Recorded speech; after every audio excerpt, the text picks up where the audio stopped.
امریکہ کی جانب سے ایران کی ایٹمی تنصیبات پر بمباری کی مذمت کرتے ہوئے بیرسٹر اسدالدین اویسی صدر کل ہند مجلس اتحاد المسلمین نے کہا کہ اس اقدام کے بعد مسلم ممالک اسرائیل کی بالادستی سے نجات پانے کے لیے ایٹمی طاقت بننے پر غور کر سکتے ہیں۔ کل ہند مجلس اتحاد المسلمین کے سربراہ بیرسٹر اسدالدین اویسی نے اتوار کو صحافیوں سے بات کرتے ہوئے ایران کی جوہری تنصیبات پر امریکی حملے کی مذمت کی اور اسے بین الاقوامی قوانین کی خلاف ورزی قرار دیا۔ انہوں نے اس خدشے کا اظہار کیا کہ امریکی بمباری کے بعد مشرق وسطیٰ کے کچھ عرب ممالک اسرائیل کی بالادستی کی وجہ سے جوہری ہتھیار بنانے کی جانب بڑھ سکتے ہیں۔ بیرسٹر اویسی نے کہا کہ ایران کی جوہری تنصیبات پر حملہ بین الاقوامی قانون، اقوام متحدہ کے چیپٹر اور NPT کی خلاف ورزی ہے۔ یہ امریکی آئین کی بھی خلاف ورزی کرتا ہے کیونکہ اس میں کہا گیا ہے کہ ملک کانگریس کی اجازت کے بغیر نہیں لڑ سکتا۔ صدر مجلس نے مزید کہا کہ امریکی نیشنل انٹیلیجنس چیف تلسی گیبٹ نے بھی اس سے پہلے کہا تھا کہ ایران میں کچھ بھی یعنی کہ جوہری ہتھیار نہیں ہے۔ انہوں نے الزام لگایا کہ امریکہ غزہ میں ہونے والے قتل عام کو چھپا رہا ہے۔ صدر مجلس نے یہ کہا کہ مغربی ایشیا میں مکمل جنگ ہندوستان کے اقتصادی مفادات کے ساتھ ساتھ خطے میں رہنے والے 1,60,00,000 سے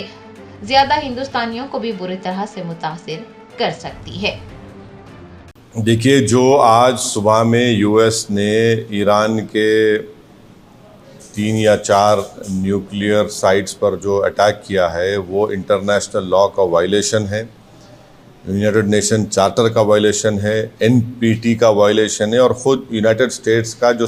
سمویدھان ہے، آئین ہے، کانسٹیٹیوشن ہے، اس کا وائلیشن ہے، کیونکہ ان کا سمویدھان آئین یہ کہتا ہے کہ بغیر ان کے کانگریشنل پرمیشن کے کوئی ان کا ملک، ان کا دیش جنگ نہیں کر سکتا۔ 5ویں بات یہ ہے کہ یہ حملہ کر کے یونائٹڈ اسٹیٹس نے غزہ میں جو فلسطینیوں کا ایتھنک کلینسنگ ہو رہا ہے، جینوسائیڈ ہو رہا ہے، اس کو کور اپ کر رہے ہیں۔ اور اسرائیل جس کے پاس 700-800 نیوکلیئر وارہیڈ ہے، جو NPT کو سائن نہیں کیا، جو IAEA کے انسپیکٹرز کو الاؤ نہیں کرتا، اس پر کوئی بات ہی نہیں کر رہا ہے۔ اور چھٹی بات یہ ہے کہ میری بات لکھ کے رکھ لیجئے کہ 5-10 سال میں ایران 90% یورینیم کا انریچمنٹ کرے گا، 90% کرے گا۔ نہیں روک سکتے ایران کو، اب ایران NPT سے نکل جائے گا اور انریچمنٹ کرے گا۔ اور ساتھ ہی ساتھ اس کا یہ اثر ہوگا آج کی بامبنگ کے بعد کہ جتنے اس دیش میں، جتنے عرب ممالک بولیے، مسلم کنٹریز بولیے جو اس خطے میں ہیں، وہ سب لوگ اب فیصلہ کریں کہ ہم کو اسرائیل کے بلیک میلنگ سے، اسرائیل کی ہیجمنی سے بچنے کے لیے ہم کو اب نیوکلیئر ویپنز بنانا پڑے گا، وہ بھی آپ نہیں روک پائیں گے۔ اور امریکہ کے انٹیلیجنس نے خود کہہ دیا کہ اب ایران کے پاس کچھ نہیں ہے، تلسی گیبٹ کا سٹیٹمنٹ ہے۔ اور سب سے اگر یہ خطہ، یہ ایریا اگر اس میں جنگ شروع ہو جائے گی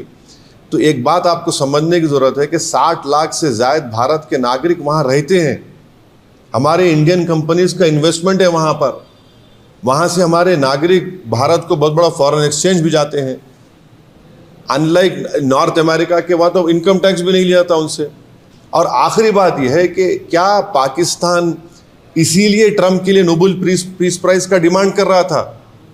کہ پورا اس خطے میں جنگ شروع ہو جائے؟ کیا اسی لیے ان کے جنرل جا کر لنچ کھا کے آئے تھے وہاں پر کہ پورے اس علاقے میں آگ لگ جائے، جنگ شروع ہو جائے وہاں پر؟